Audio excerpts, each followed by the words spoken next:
No, they were bankrupt. And Benito Juarez had to announce to the European powers, sorry, we will not be paying off our foreign loans, which were vast. Not even the interest. Well, this, of course, did not go over well.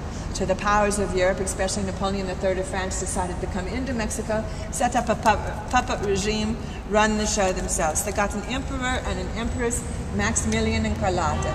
Maximilian was of Habsburg blood. Carlotta was the daughter of the King of Belgium. Maximilian was a very special guy. Politically, he was left. He was a liberal. He was a poet.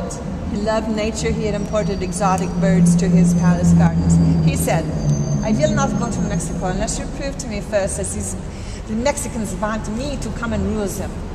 So here in Mexico, they had the Mexicans writing their names on these very long lists at gunpoint. Then they show Maximilian, see, they want you in Mexico, go rule. He came here, he was here for 3 years, it did not go well. At the end, he was being given excellent advice, abdicate, hightail it out of Mexico, no good can come from this. But then he got a note from his mother. His mother said, you are of Habsburg blood. Habsburgs do not abdicate. You're an emperor. Emperors do not abdicate. So bury yourself in the ashes of your own empire. So Maximilian put on a big sombrero, willingly stood in front of a Mexican firing squad.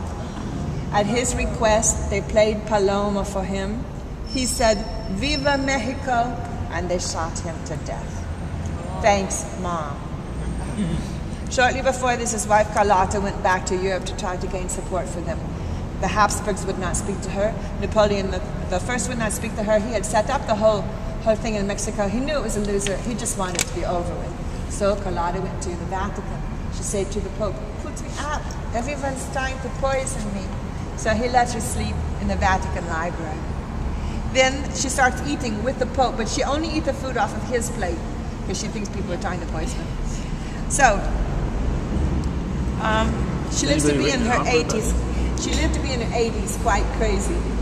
Her family put her up in a rustic palace in the woods of Arden, Belgium, and they hired a staff trained in psychology to take care of her. But they didn't tell her that, and they dress them up as servants. So they serve her breakfast. She said, my porridge is a little cold. And they say, yeah?